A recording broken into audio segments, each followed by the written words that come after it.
I think it's good to look at this Lancet report. Every year, Lancet puts out this Lancet countdown on health and climate change. So this is the 2022, and the tagline is kind of telling in terms of the main message: health at the mercy of fossil fuels. So I'm going to read some of the major findings of the report and go through some of the plots on heat waves, mortality, morbidity. The report is quite long and has also lots of indicators that are created, and looks at wildfire, looks at income levels, impacts of various socioeconomic factors on health outcomes, vulnerability, and so on.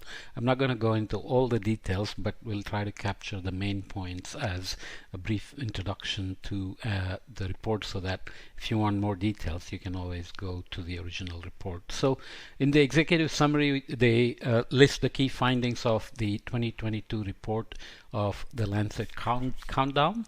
Climate change is undermining every dimension of global health monitored, increasing the fragility of the global systems that health depends on, and increasing the vulnerability of populations to the coexisting geopolitical, energy, and cost of living crisis. So as you know now, Russian invasion of Ukraine has created an energy crisis and a geopolitical crisis, which also is related to various other things that are going on. The Syrian war still drags on, for example, and there are of course cost of living crises, constant talk of inflation, and warnings of stagnation that may be coming down in the coming years, and so on. Climate change is increasingly undermining global food security, exacerbating the effects of the COVID-19 geopolitical, energy, and cost of living crisis. New analysis of 103 countries shows that days of extreme heat increasing in frequency and intensity due to climate change. There is also the duration and the area covered that are changing.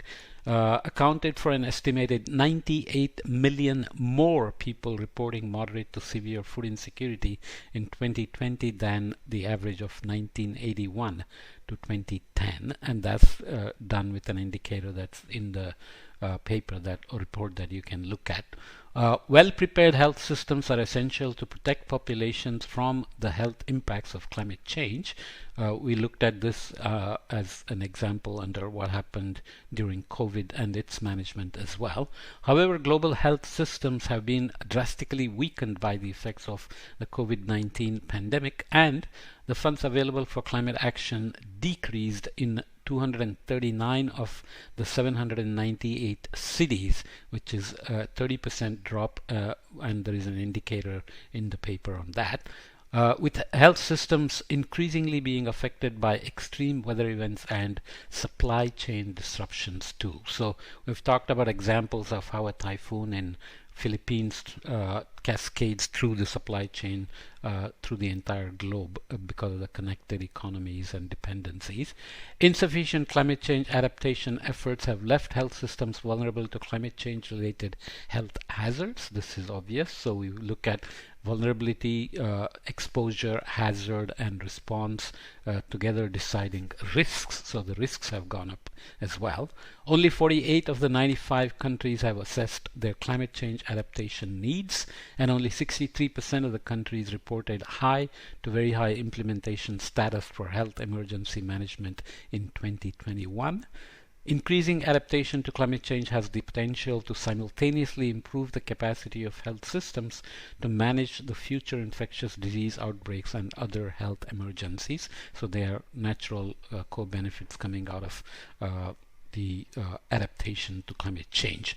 Mitigation of energy sector is crucial to keep the rise in global mean surface temperatures within the 1.5 degree C target set in the Paris Agreement. We are definitely going to blow past that. COP27 didn't make a big dent in bending the curve towards this goal. However, the energy sector is still heavily reliant on fossil fuels. Its carbon intensity decreased by less than 1% since the year the UNFCCC was signed, and a simultaneous increase in energy demand of 59% has increased total energy sector emissions to record high levels in 2021. Now, as countries seek alternatives to Russian fossil fuels, many are backsliding into coal and shifts in global energy supplies risk a net increase in fossil fuel production and consumption. IEA Faith Birrell, the director of IEA, argues that this COVID and Russian oil crisis gas crisis have in fact affected or accelerated the transition towards energy transitions towards renewables, but this obviously is not borne out in terms of emissions increases in 21 and 22 expected projections of 22 increases. The slow adoption of renewable energies, which contribute to only 2.2% of total global energy supply. So all the noise aside, it's only 2.2% of the total global energy supply. This means households remain vulnerable to high volatile international fossil fuel markets and millions lack access to reliable clean sources of fuel. Traditional biomass accounts for 31% of the energy consumed in the domestic sector globally and for 96% of that in the low human development index countries. So there is a relation between emissions, energy access, food security, and HTI indices, which are presented in the paper. I'll show some of them. New analysis shows that the air in people's homes in 62 countries analyzed exceeded World Health Organization guidelines for safe concentrations of particulate air pollution PM2.5 in 2020 by 30-fold on average, 30-fold exceedances. The current energy and cost of living crisis now threatens to worsen energy poverty. Energy poverty is a critical indicator to track as well. A new indicator this year reveals that on the basis of their existing production strategies and market shares, 15 of the largest oil and gas companies would exceed their share of greenhouse gas emissions compatible with the 1.5 degree C climate target by an average of 87%. And 111% depending on whether it's publicly listed international company or a state-owned national company in 2040. So the exceedances with the 1.5 degree C target is by 2040, making the goals of Paris Agreement unattainable. In 2019, 69 or 80% of the 86 countries reviewed had non-negative carbon prices, i.e. provided net subsidy to fossil fuels. We are not only not reducing consumption of fossil fuels, we are actually subsidizing their use for economic development, for reducing energy costs like in the UK because of Russian war and the jump in energy bills and so on. This is for a net total of $400 billion US dollars. These subsidies exceeded 10% of the national health spending in 31 countries and exceeded 100% in 5 countries. Meanwhile, climate efforts are being undercut by a profound scarcity of funding for adaptation and mitigation. A health-centered response to the coexisting climate, energy, and cost of living crises provides an opportunity to deliver a healthy, low-carbon future. Transitioning to clean energy and improved energy efficiency can avert the most catastrophic climate change impacts while also improving energy security and supporting economic recovery and preventing the 1.2 million annual deaths resulting from the exposure to fossil fuel derived ambient PM2.5, and improving health outcomes by promoting active forms of travel for green cities. The associated reduction in the burden of diseases will in turn reduce the strain on the overwhelmed healthcare providers and enable better care.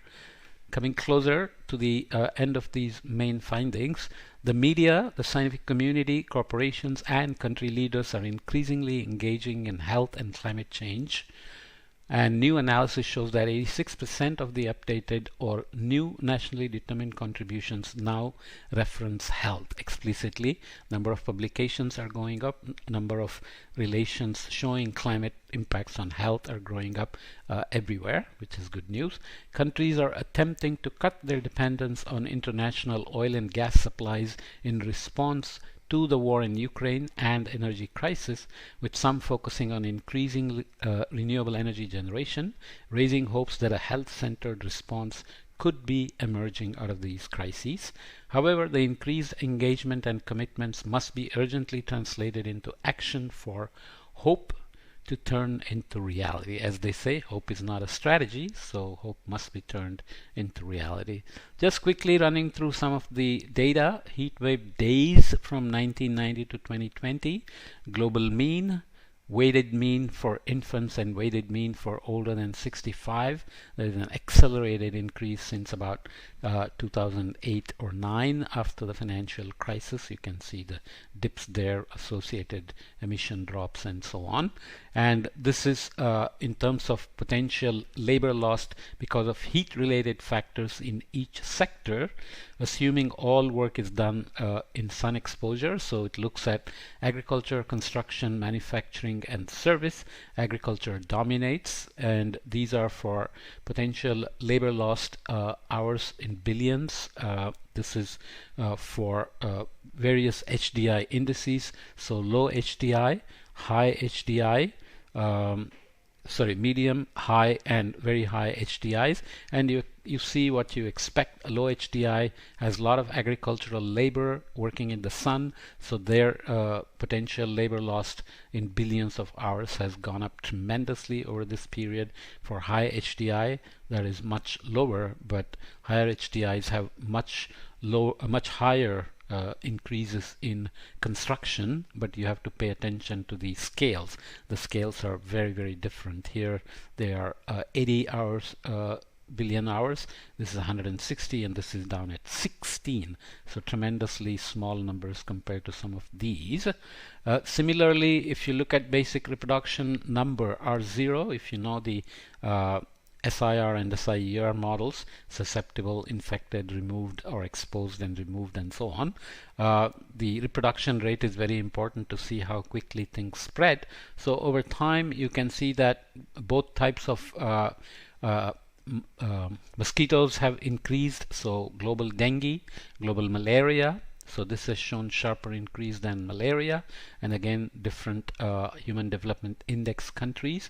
So high, very high are down here, whereas medium and low are up here. So quite a bit of increase in the number of months suitable for malaria transmission.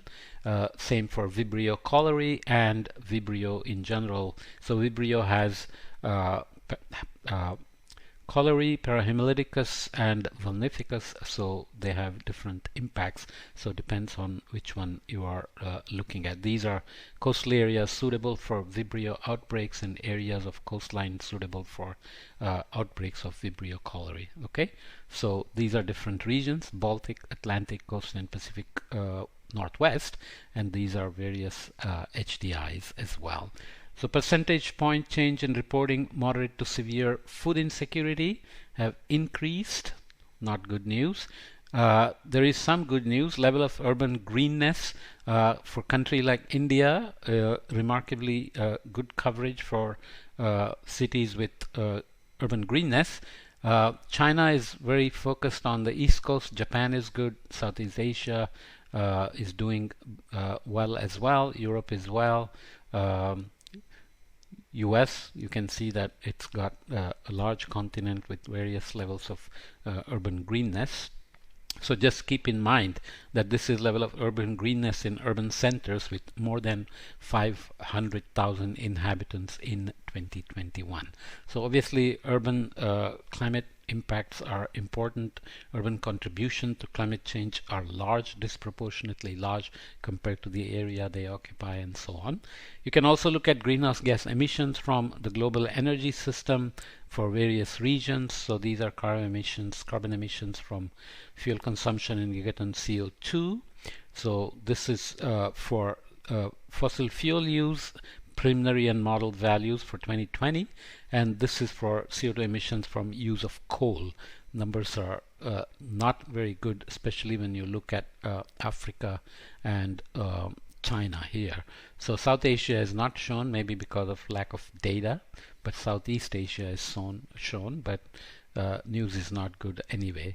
So if you look at HDI and populations with access to clean fossil fuels and technologies for cooking, for high HDI it's good, for very high it's very high in terms of access, but when you look at medium and low, medium is getting better, but low is not getting as better as you would want. And again, if you look at rural or urban, the story is similar. So obviously, some attention has to be paid there. Mortality attributable to ambient PM 2.5 exposure by region. Again, sectors contributing for various HDI levels include power plants, industry, transport, households. So you can see households have higher contributions depending on whether you are in low HDI or medium HDI or high and very high HDIs. And in terms of fossil fuel, again, you have coal, liquids and gas, and biomass. Okay, so it gives you a sense that there is a very close relation between HDI, energy security, food security, dependence of health on fossil fuel and their emissions and so on. This is again agricultural emissions. I won't go into the details, but it has been looked at in terms of the commodities, dairy products, cow and buffalo meat, sheep and goat meat, pig meat, poultry and so on, and also for palm oil, rice, cereals and so on and so forth. Finally, looking at the national greenhouse gas emissions per person from the healthcare sector against the healthy life expectancy at birth in 2019 by the World Health Organization regions. So these are Americas, European, Southeast Asian and Western Pacific, but there are also specific countries. So you look at life expectancy for India, it's low. Per capita healthcare sector greenhouse gas emissions in terms of kilogram CO2 equivalent per person are also low. Tells you something about how healthcare sector and availability of healthcare and life expectancy are related to each other. So if you go up the scale, Brazil and Mexico are up here. So as life expectancy goes up, so does the per capita healthcare sector greenhouse gas emissions. So Japan, which is way up here, also has very high healthcare sector greenhouse gas emissions, which include all kinds of facilities that you can read the report for. Okay, so the idea, of course, is how do you raise the life expectancy of these countries here, like India, Indonesia, Mexico, and Brazil, while not increasing the per capita greenhouse gas emissions from the healthcare sector. So that's always a challenge, even for doing HDI and sustainability and so on and so forth. So the title, the health at the mercy of fossil fuels, is well justified when you look at health impacts of climate change and how climate change is being affected by fossil fuel emissions and consumption in each sector, and how they are related to various HDIs or human development indices. So of course one has to make this part of the mitigation and adaptation strategies in terms of reducing emissions, increasing renewables, and improving health and reducing impacts of climate change on health directly and indirectly, from fossil fuels to emissions to climate change to health. Okay, let me leave it there.